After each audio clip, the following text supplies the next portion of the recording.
Jim, Bill, Graham, what's your dream car? Well, you can imagine how often we've been asked that question over 25 years. And with so many cars out there today, it's a tough one to answer. However, for over half a century, the answer was simple.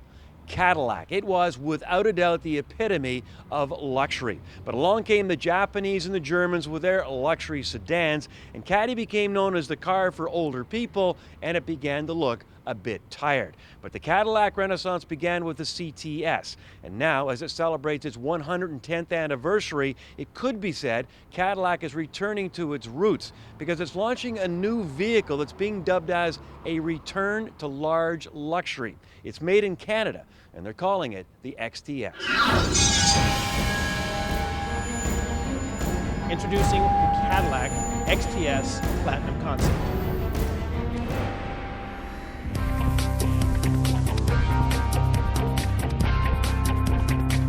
For us, we really do have this strong desire to return to being the standard of the world. And in order to regain that mantle, what it takes is, number one, leadership in terms of product.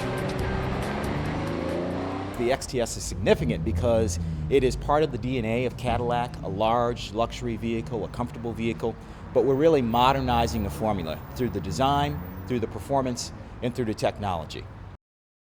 Cadillac is in a bit of an identity crisis right now. They've got their traditional customers, which are older guys, but they really want to get the younger buyers in, and this vehicle, the XTS, is an attempt to do that. This architecture is an architecture that we use in a number of vehicles in the GM lineup, but what I'm really excited about is we've taken almost a mid-size exterior footprint, but we've got a large interior package. But it's a vehicle that in terms of pounds only weighs 4,004 pounds. And we're able to motivate the vehicle with a very, very competent powertrain. A 3.6-liter direct injected variable valve timing V6 engine, 304 horsepower, 264 foot-pounds of torque. We have available all-wheel drive on the vehicle with an electronic limited slip differential. And what that means is we're able to apply torque to the wheel that has the traction. And it actually comes in quite handy in some cornering situations as well. And so there's no longer this wallowy, floaty, boaty feel at all with the XTS. This is what a light bulb used to look like on a Cadillac, but today, check out the XTS. These lamps are a work of art. And although they're not the Cadillac fins of yesterday, I think these tail lights look so cool and they give a nice line to this vehicle. Now on the interior, what you'd expect from a Cadillac, you feel like you're in the lap of luxury.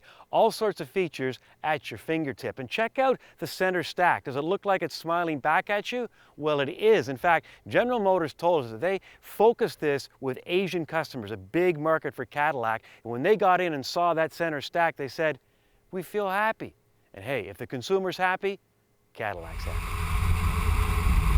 You know, we are introducing groundbreaking technology with the XTS, primarily in terms of Q, the Cadillac User Experience, which is an all-new user interface for the vehicle.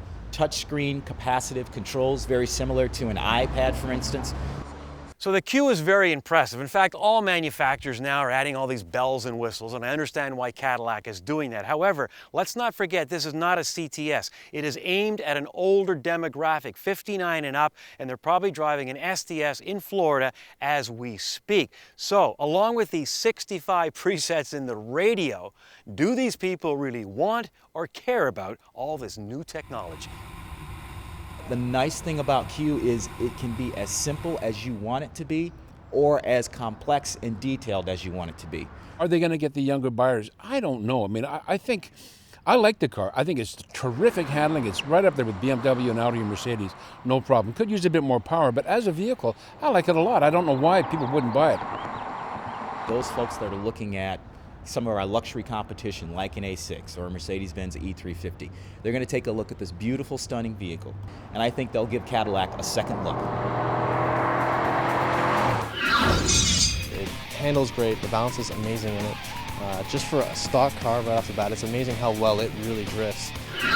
Maybe Homer Simpson was right. They should design cars for the people who actually buy them. More later on Kenzie's Corner.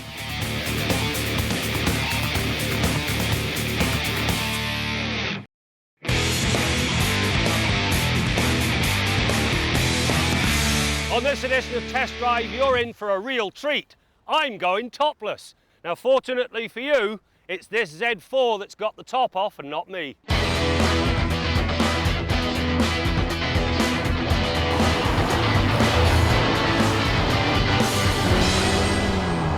Holding a button for 20 seconds sees the Z4 switch from cozy coupe to open-air roadster. While I like the 2-for-1 aspect of the hardtop, what cements the Z4's appeal is the power at play. In this case, the previous inline 6 has made way for a 2-litre turbocharged 4. It delivers plenty of power, not because of the 241 horsepower on tap, but because it twists out 258 pound-feet of torque anywhere between 1250 and 4800 RPM.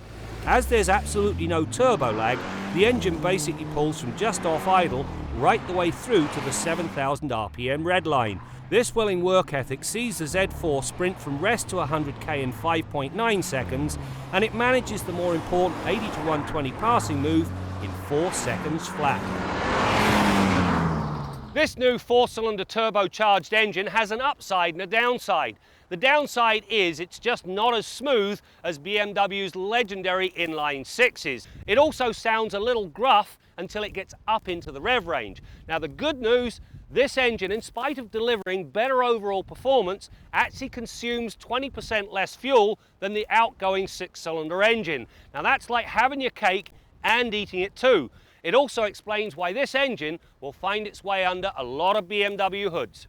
The power is fed to the rear wheels through an optional 8-speed manumatic with paddle shifters and oversized 255/35 R18 rear tyres. The transmission is a delight that services both the power and economy sides of the driving spectrum. The first 6 gears key on performance, the top 2 promote fuel efficiency. In other words, the automatic transmission and its manual mode outstrips the manual gearbox in every meaningful way.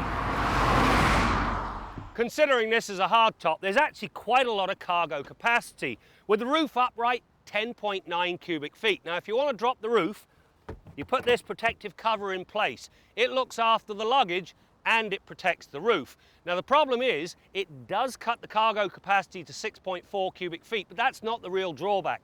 The drawback, a very narrow opening. So if you've got anything of substance to put in the trunk, you basically have to put the roof up, drop your stuff in, put the shield back in, go around to the front of the car, and now you lower the roof again. What a pain. As with many BMW offerings, the Z4 comes with drive experience control. A button allows the driver to retune the engine, steering feel, and automatic transmission to suit the tone of the drive. Comfort softens the throttle and sees the box upshift early to promote fuel economy. The Sport mode ramps up the throttle response, stretches out the shift points to emphasize performance, and firms the steering's feel. The Sport Plus setting does the same things, as well as disengaging the traction control system. It all works very nicely indeed.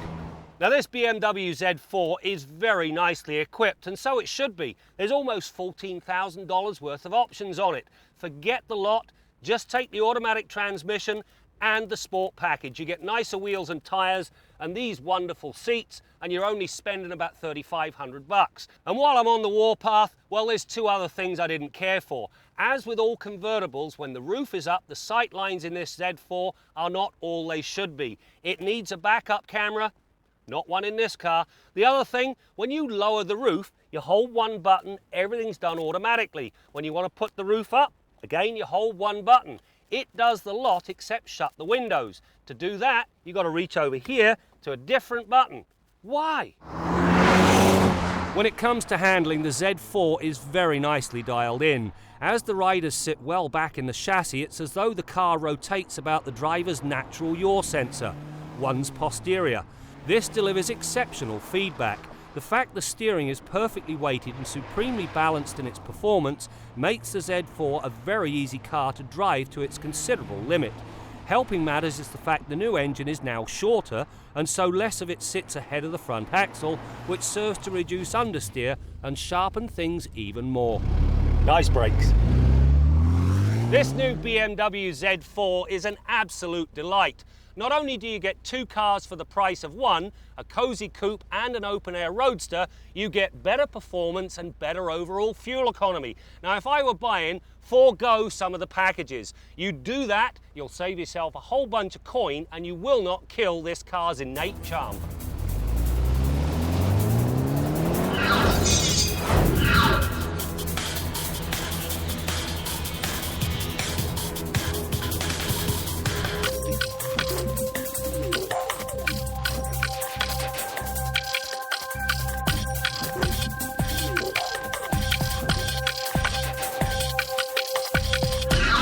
It wasn't that long ago that we checked out the Subaru BRZ, a rear-wheel drive sports car developed by both Subaru and Toyota, who have a 16.5% stake in Subaru. Up next, we meet the BRZ's almost identical twin, the Scion FR-S. FR-S is the embodiment of everything that Toyota represents. When our chairman and president, Akio Toyoda, commissioned the building of this car, he said, "I want you to build a vehicle that's built by passion and not by committee."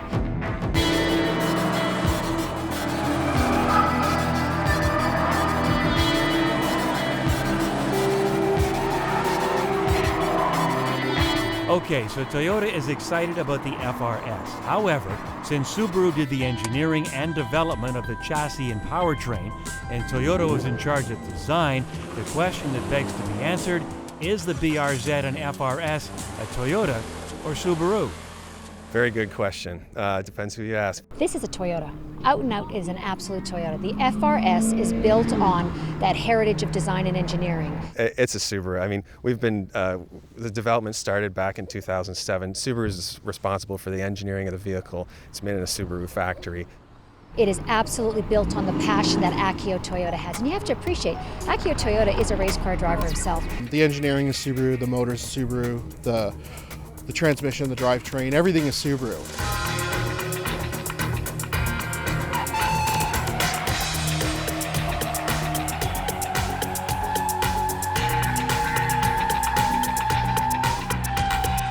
The FR-S is just an excellent drift car right out of the bat. I think a grassroots person can get into that car and just, have a blast with it. It handles great, the balance is amazing in it.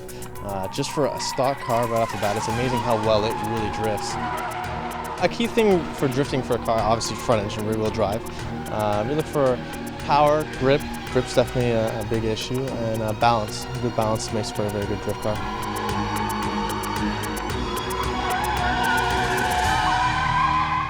It's a car you can have fun with, whereas a lot of cars these days, it's all about numbers. You got M3s and BMWs and Mercedes that have huge numbers, but you go out and if you're having fun, you're going to be tossed in jail. With this thing, you can go out, stay below the speed limit and still have a blast. I drove both manual and automatic. The manual's more engaging, makes all your senses heightened. It almost feels louder. But the automatic is just so easy to drive. You don't even need the paddle shifters. Leave it in D, and it just downshifts and upshifts for you, and it's a blast to drive. And that, by far, was the biggest surprise. I am a fan of the car.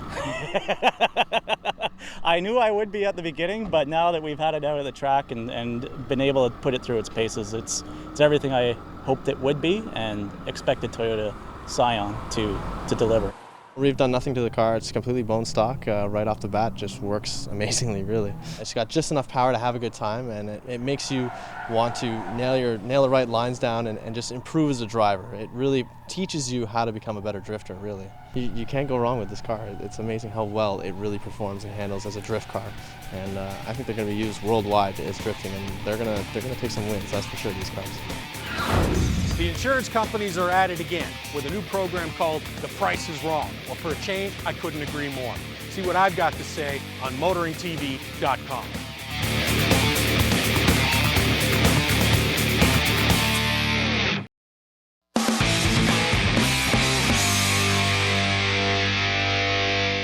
What's really fascinating to look at in this 2013 is that some of the things you're seeing, air suspension and things like this 8-speed transmission, are really legacies from Chrysler's time with Mercedes, because they worked hard at producing these things together. And though they're not exactly like what Mercedes is using today, you can see that they all originated out of the same design studio.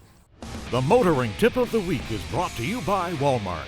For everyday low prices on Pennzoil, conventional, and synthetic oils. Our motoring tip of the week concerns tire selection. All-season tires will give you moderately good traction for 3 seasons of the year. But if you want great safety, performance, and traction during the winter, 4-winter tires is always the way to go. Now with winter tires, you'll notice that you get better traction to start, You get great traction on ice and snow. When the roads are glazed up with a little skiff of snow or some freezing rain, you've got decent traction. With all seasons, you have little or no traction. As a matter of fact, if you were to look at a graph, if you graph the traction of an all-season tire at about 5 to 7 degrees above 0 Celsius, that graph takes a steep drop and keeps dropping. So you lose traction because the rubber in an all-season tire is not nearly as flexible at low temperatures as a winter tire. So winter tires will give you that extra bit of grip, traction, and safety. It'll give you a bigger envelope of safety to operate your vehicle within. But you need to remember, even with 4 winter tires, you still have to adjust your driving to conditions. You can't get overzealous just because you've got that extra traction. Make sure that you're operating well in the safety envelope of your vehicle's tires at all times. Check tire pressure and alignment regularly. That's your motoring tip of the week.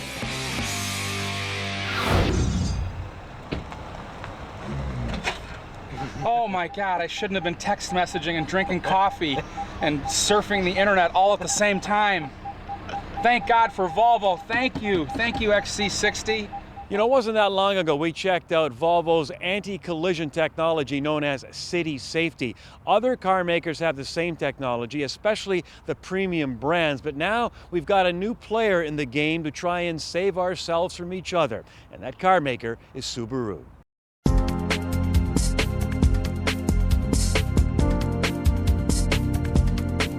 All right, so first off, we're gonna accelerate up to about 30 kilometers an hour. I'm doing now.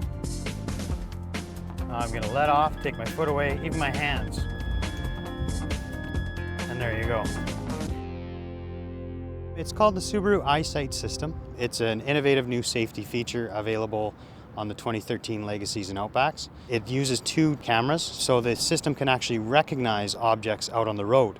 So similar almost to like a fighter jet. It tracks different obstacles and assesses the risk to yourself. When you suddenly realize that you're getting that close, your immediate reaction is to hit the brake hard.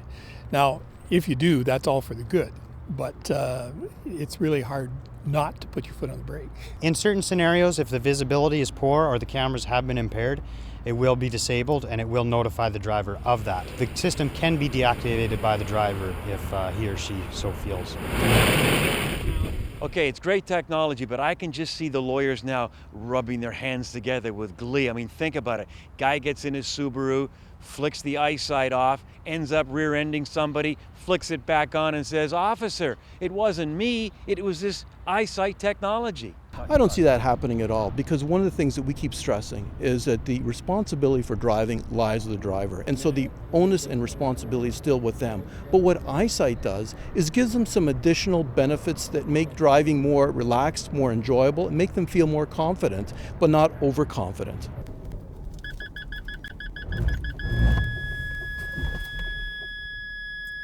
Quite impressive. You're right, there's no acceleration at all. It basically gutted the throttle.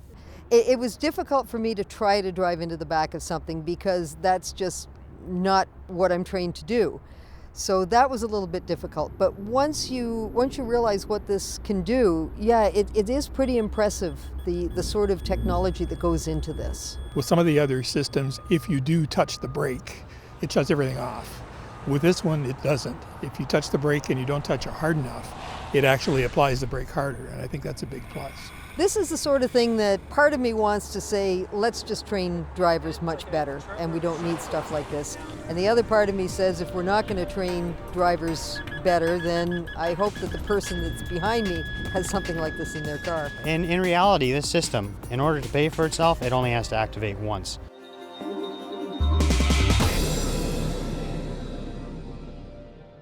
Closed captioning for Motoring 2013 is brought to you by Greener, fuel efficient, global. This is Chevrolet Now, driving our world forward.